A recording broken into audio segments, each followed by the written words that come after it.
तर मित्रांनो, तुम्ही 16 तारखेचं मार्केट बघितलं तर तुमच्या लक्षात येईल की मार्केट हे गॅप अप ओपनिंग झालं थोडंफार. त्याच्यानंतर आपल्या कुठल्याही लेवलला त्यानं टेस्ट केलं नाही.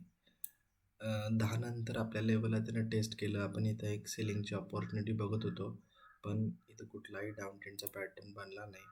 त्यामुळं आपण इथं सेलिंगसाठी काही ट्राय केला नाही. जर इथं एखादा EMA स्विंग झाला असता तर आपण इथं एक सेलची अपॉर्च्युनिटी बघितली असती या ठिकाणी, पण तिथं कुठलाही पॅटर्न न झाल्यामुळे आपण इथं सेलिंगसाठी काही ट्राय केला नाही.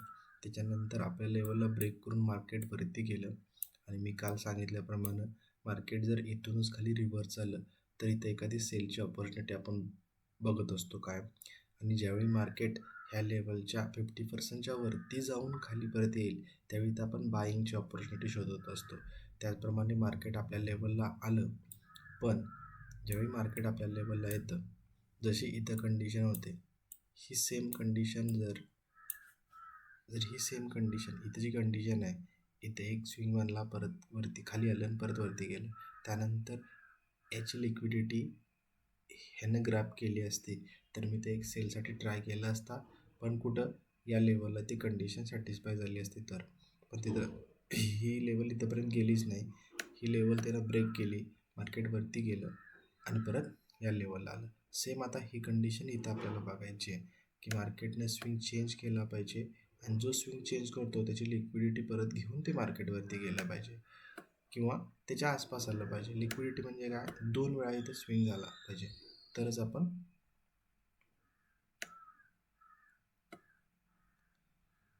त्याचं सेलरनी बाय करू शकतो. ठीक आहे. जसं मार्केट इथून इथंपर्यंत आलं आणि इथं मार्केटनं स्विंग तयार केलेला या ठिकाणी. आता मार्केट जर परत याची लिक्विडिटी घ्यायला इथं आला असता तर मी बाईंगसाठी ट्राय केला असता. सेम कंडिशन तुम्ही म्हणाल की इथून मार्केटनं डायरेक्ट रिटर्न केलं आणि इथं रिटेस्ट केलं तर आपण इथं बाईंगसाठी का बघितलं नाही. आपण इथं बाईंगसाठी कधी बघत नाही. मार्केट ज्यावेळी खाली येतं आणि डायरेक्ट रिटर्न करतं त्यावेळी इथं आपण बाईंग किंवा सेलिंगसाठी ट्राय करत नसतो. परत मार्केटने ह्या थोडाफार स्विंग केला पाहिजे आपल्या झोनला तरच आपण बाईंग किंवा सेलिंगसाठी ट्राय करतो. ही आपली एक स्ट्रॅटर्जी आहे याच्यामध्ये. आता मार्केटनं परत काय केलं, एक मोठ्या मोठ्या कॅन्डलनी हा जो झोन होता ह्याला ब्रेक केलं आणि मार्केट ह्या झोनमध्ये आलं.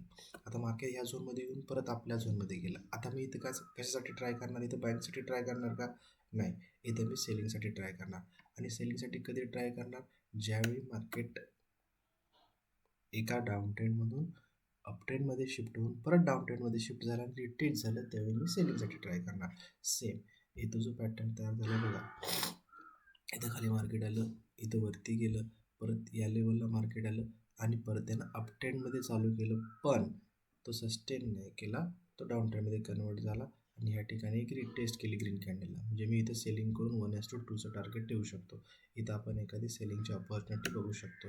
जर तुम्ही बघितला इथं जर सेल टाकला असता तर तुम्ही आणि सिम्पली याचा SL, या स्विंगचा SL लावतो आपण. या स्विंगचा SL लावल्यानंतर 1:2चं टार्गेट तुम्हाला इथं अचीव झालं असतं इथंपर्यंत आरामात. जर तुम्ही ऑप्शनमध्ये गेला तर आपण 25,750चा पुट किंवा 25,800चा पुट जर बघितला, आपण एकदा बघूया. 25,750चा पुट आणि किंवा 25,800चा पुट, या दोन्हीपैकी जरी कुठलाही बघितला असता तर जास्त करून ज्याचा प्रीमियम जास्त आहे तेच बघितलेलं चांगलं असतं, कारण त्याच्यामध्ये टाईम डिके कमी होतो. जर तुम्ही बघितला तर तुमच्या लक्षात येईल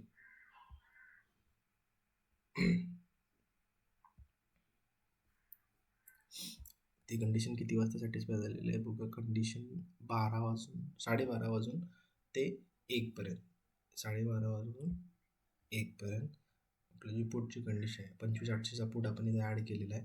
25,800च्या पुटमध्ये आपल्याला काय मुवमेंट झाले प्रीमियममध्ये ते आपण बघूया.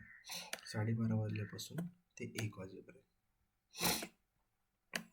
तुम्ही बघितला, 12:30 वाजले म्हणजे हा इथून जो मार्केटने ती लेवल ब्रेक केली ना मोठ्या कॅन्डलने, ती हे बाईंग आलेली आणि याच्यावरतीच मार्केटनं सस्टेन केलेलं. ही जी लेवल आहे ना, इथं जर तुम्ही बघितलं तर याच्यावरतीच मार्केटनं सस्टेन केलेलं. परत इथून मार्केट परत इथं खाली आलं, याची लिक्विडिटी इथं ह्याने घेतलेली आहे. जसं मी म्हणतो की ह्या लेवलची लिक्विडिटी इथं जर घेतली असते तर आपण सेल करतो. जसं इथं आलं मार्केट आणि परत याची लिक्विडिटी घेऊन वरती स्विंग झाला असता तर बाईंग केलं असतं आपण. पण ही कंडिशन सेम, हा झोन ब्रेक केला, इथं गेलं, याची लिक्विडिटी यानं घेतली पाहिजे आणि परत डाऊन टेनमध्ये जाऊन रिटेस्ट केलं पाहिजे. याच्यात रिटेस्ट करेल, त्याच्यात रिटेस्ट करणार नाही. म्हणजे ग्रीन कॅन्डल फाउंड झाल्याशिवाय आपण एंट्रीज करू शकत नाही. इथं हे आपल्या कंडिशन आहे स्ट्रॅटेजीच्या, त्याप्रमाणे तुम्ही गेलात. काय कंडिशन येईपर्यंत तुम्ही वेट करायला पाहिजेच. वेट केला तर आपली विन रेट हा जास्त आहे. त्याच्यामध्ये आपली एंट्री कधी होणार? 1 वाजून 1 मिनिटाची कॅन्डल क्लोज झाल्यानंतर आणि 1 वाजून 2 मिनिटाची कॅन्डल ओपन झाल्यानंतर. 1 वाजून 2 मिनिटाची कॅन्डल कधी ओपन होते त्याच्यामध्ये बघूया आपण. ही 1 वाजून 1 इथं ओपनिंगला, ह्या ओपनिंगला तुम्ही सिम्पली बाय केला असता 10 पॉईंटचा SL, 20 पॉईंटचा टार्गेट. याच्या ओपनर करा. ज्याला कोणाला सेफ साईड जायचं असेल ते इथं करा. पण SL तुमचा त्यावेळी मोठा पडणार, म्हणजे 10च्या ऐवजी तुम्ही 15 पॉईंटचा SL ठेवायचा. इथं तुम्ही 10 पॉईंटचा सिम्पली SL ठेवा आणि 20 पॉईंटचं टार्गेट ठेवा. 20 पॉईंटचं टार्गेट डायरेक्ट अचीव तुम्हाला झालेलं आहे. इथं 20 पॉईंटनंतर तुम्ही SL ट्रेल करत गेला असता तर तुम्हाला जवळजवळ 25 पॉईंट तरी अचीव झाले असते. 25-26 पॉईंट. 20च्या वरतीच पॉईंट काय अचीव होतात, ज्याची होल्ड करण्याची कॅपॅसिटी आहे तो होल्ड करून 20-30 पॉईंट आरामात इथं अचीव करू शकतो. हा आपला एक ट्रेड झाला. त्याच्यानंतर आता आपण नेक्स्ट कधी ट्राय करणार? ज्यावेळी मार्केट ह्या लेवलला येईल त्यावेळी, आणि परत मार्केट ह्या लेवलला येईल त्यावेळी. त्यानंतर मार्केट ह्या लेवलला किंवा ह्या लेवलला आलं का? नाही, कम्प्लीट साईडवेजमध्ये मार्केट राहिलं. त्यामुळे आपला इथं कुठलाही ट्रेड इनिशिएट होत नाही. आपल्याला 16 तारखेला फक्त हा एकच ट्रेड अचीव मिळालेला. इथं मी पहिल्यांदा सांगितल्याप्रमाणे इथं का ट्रेड मी घेतला नाही. इथं मी सेलसाठी गेलो असतो. कधी गेलो असतो? जर ही कंडिशन आपल्या या झोनमध्ये झाली असती तर. इथं याची लिक्विडिटी यानं घेतली. जर तुम्ही बघितलं पुटमध्ये याची लिक्विडिटी यानं घेतली का बघूया पुटमध्ये आपण. पहिला जो ट्रेड आपल्याला मिळालेला तो बाईंगसाठी आपण जाणार होतो 16 तारखेला गेला. ही कंडिशन आहे. याची लिक्विडिटी यानं घेतलेली होती, पण हा स्विंग चेंज झालेला का? नाही. म्हणून आपण इथं एंट्री घेतली नाही आणि ह्या झोनमध्ये पण मार्केटनं कुठला केला नाही. जर इथं ही कंडिशन झाली असते मी सेलिंगसाठी ट्राय केलं असतं. परत इथं मी एकदा सेलिंगसाठी ट्राय केलं असतं.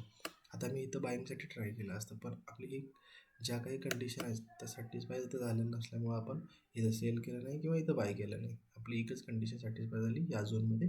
इथं आपण सेल केलं, 1:2चं टार्गेट अचीव केलं आणि आज आपल्याला फक्त 20 पॉईंटच निफ्टीमध्ये मिळाले.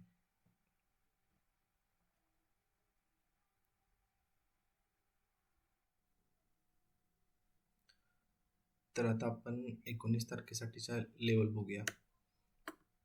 जर तुम्ही याच्यामध्ये बघितलं 19 तारखेला ज्या खालच्या लेवल आहेत, त्या जे खालचे झोन आहेत ते एकदम खूप जवळ आहेत. त्याच्यामुळं आपण जर इथं बाईंग किंवा सेलिंगचा ट्राय केला तर आपण ट्रॅप होऊ शकतो. एकतर ही लेवल ब्रेक करायची वाट बघा किंवा ही लेवल ब्रेक करायची वाट बघा. इथं तुम्हाला एक मोठा झोन मिळतो सेलिंगसाठी किंवा बाईंगसाठी. जर तुम्ही ट्राय करायचं झालं, समजा मार्केट या झोनमध्ये ओपन होऊन इथंपर्यंत आलं आणि इथं आपली कंडिशन सॅटिस्फाय झाली तर इथंपर्यंत तुम्ही बाईंगसाठीचं टार्गेट बघू शकता. सेम समजा त्याच याच्यामध्ये मार्केट ओपन झालं, परत तिथून ओपन होऊन इथंपर्यंत आला आणि इथं एखादी बाईंगची कंडिशन झाली तर तुम्ही इथं पहिलं टार्गेट याचं स्मॉल टार्गेट ठेवा. मग 15 पॉईंट तरी आरामात इथंपर्यंत मिळतील इथून स्विंग झालं तर. आणि इथे तुम्हाला 20-25 पॉईंटचं टार्गेट ठेवा. जर मार्केट फ्लॅट ओपन झालं तर या ठिकाणी ओपन झालं, मार्केट फ्लॅट ओपनिंग वरती गेलं, ही लेवल ब्रेक करून ह्याच्यामधूनच कुठंतरी खाली आलं आणि इथं तर तुम्ही मग बाईंगची ऑपॉर्च्युनिटी बघू शकता. समजा जसं आज केलं मार्केटनं, ही लेवल ब्रेक करून 16 तारखेला जसं मार्केटनं बिहेव केली, ही लेवल ब्रेक केली, परत इथं रिटेस्ट केलं आणि इथे एखादी सेलिंगची ऑपॉर्च्युनिटी झाली तर तुम्ही इथंपर्यंतचं टार्गेट पण बघू शकता. अशा पद्धतीनं फ्लॅट ओपनिंगसाठी तुम्ही जाऊ शकता. सेम जर गॅप अप ओपनिंग झालं तर तुम्ही सेम कंडिशन इथंपर्यंत गेलं, त्याच्यानंतर परत इथं रिटेस्ट केलं तर तुम्ही इथं बाईंगसाठी जा. प्रत्येक झोनला आपल्या बाईंग किंवा सेलिंगसाठी ऑपॉर्च्युनिटी मिळते, पण आपल्या झोनमध्ये आल्याशिवाय आपण बाय किंवा सेल करत नाही. आणि काही कंडिशन आहेत, ते कंडिशन सॅटिस्फाय झाल्याशिवाय आपण तिथं बाय किंवा सेल करू शकत नाही. आपण EMA वापरतो, आपली एक स्ट्रॅटेजी आहे. त्या स्ट्रॅटेजीप्रमाणेच आपण गेलो तर आपल्याला दर दिवशी एक ट्रेड हा नक्कीच मिळतो. भले तो SL असू दे किंवा टार्गेट असू दे. SL असेल तर आपला छोटा असतो, टार्गेट असेल तर आपलं 1:2चं असतं. 1 ते 2 ट्रेड तुम्हाला दिवसातला मिळतातच आणि त्याच्यामध्ये वेट भरपूर आहे या स्ट्रॅटेजीचा. या स्ट्रॅटेजीवर मग तुम्ही 19 तारखेसाठी जाऊ शकता. जर तुम्ही खालची लेवल सांगायची झाली तर इथं तुम्ही आला, परत इथे गेला, त्याच्यानंतर एखादा बेरिश पॅटर्न बनला तर इथून तुम्ही सेल करू शकता. अशा पद्धतीनं तुम्ही डाऊनसाठी पण जाऊ शकता. पण मार्केटमध्ये या लेवलमध्ये तुम्हाला एखादा चांगला हे मिळू शकतो, ट्रेड मिळू शकतो उद्या, कारण ह्या लेवल मोठे आहेत. आणि परत सांगायचं झालं तर या झोनमध्ये एक तुम्हाला ट्रेड मोठा मिळू शकतो इथून इथं पण. सेफ साईडसाठी गेलं तर उद्या या लेवलपर्यंतची तुम्ही वाट बघितली तर तुम्हाला इथं मिळू शकतो. या 2 झोनमध्ये टार्गेट मोठा अचीव व्हायची जास्त ऑपॉर्च्युनिटी तुम्हाला इथं आहे. म्हणजे जो सेफ साईडसाठी जाणार आहे तिथं तुम्ही इथं ह्या झोनमध्ये कुठेही ट्रेड करू नका. आणि आपल्याला माहीतच आहे आपण झोनच्या मध्ये कुठेही ट्रेड करत नाही. अशा पद्धतीने तुम्ही 19 तारखेसाठी ट्रेड प्लॅन करू शकता.